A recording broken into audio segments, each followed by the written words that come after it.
Mr. President, are you just criticizing him or are you Hello, everybody. I thought I'd bring our great Secretary of State out, and he is doing a fantastic job. So we have Marco. Go ahead, please. Mr. President, I wanted to ask you, Iran executed 3 people this week. Terrible. You have vowed strong action in the past. What message would you send? Well, we've been hitting them awfully hard. I mean, I don't know if you can possibly get hit harder, but these are thugs and animals and horrible people. But you can't hit anybody harder than we've hit them. But I'm not surprised. They executed 3 young people for protesting. And do you plan to escort those ships through the Strait of Hormuz with or without allies? We're doing very well there. We're doing very well overall. You know, we don't use the strait. We don't. The United States. We don't need it. Europe needs it. Korea, Japan, China, a lot of other people. So they'll have to get involved a little bit on that one. I don't know if you can possibly get hit harder, but these are thugs and animals and horrible people. Do you think Israel will be ready to end the war when you're ready? I think so, yeah. Mr. President, The relationship's a very good one. I think so. You know, we want more or less similar things. You know what we want? We want victory, both of us, and that's what we've got. how will the operation? Well, you know, I may have a plan or I may not, but how would I ever say that to a reporter? If I said that to a reporter, Marco would say, "Please, sir, let's bring you over to the helicopter immediately." Right? No, I can't tell you that. It's certainly a place that's people are talking about, but I can't say. Yeah. Are you ruling out ground troops? Marco would say, "Please, sir, let's bring you over to the helicopter immediately." Right? What do you mean by that? He said the war was militarily won in Iran. What did you mean by that? Oh, I think we've won. We've knocked out their Navy, their Air Force. We've knocked out their anti-aircraft. We've knocked out everything. We're roaming free.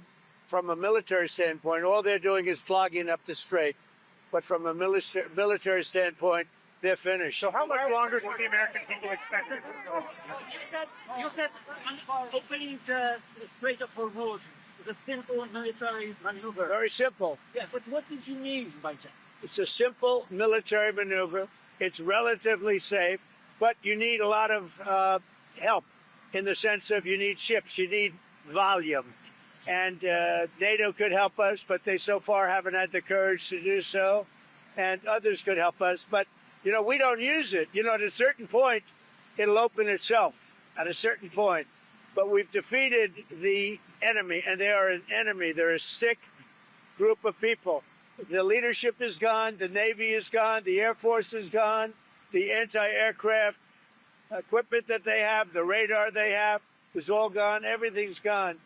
The strait itself, the actual strait, how are you? The strait itself is, we're doing a good job, but it would be nice if the countries, including China, if the countries that use it, China uses it 90% of their energy. Japan is 95% of the energy. It would be nice if those countries would get involved. I really thought that oil prices would go much higher when I did this. We just set every record in the book with Dow, with the S&P. Dow hit 50,000, S&P hit 8,000, 7,000, and at levels, at speed like nobody's ever seen before. But I said I have to go off on that path and I have to take a little journey. We have to get and he would agree, but he's not going to say it. And this is not St. Patrick's Day, by the way. What are you doing with that tie? But we had to go off on a circuitous path and take care of business, and we are in the process of doing it. And I'll tell you, I think we're weeks ahead of schedule.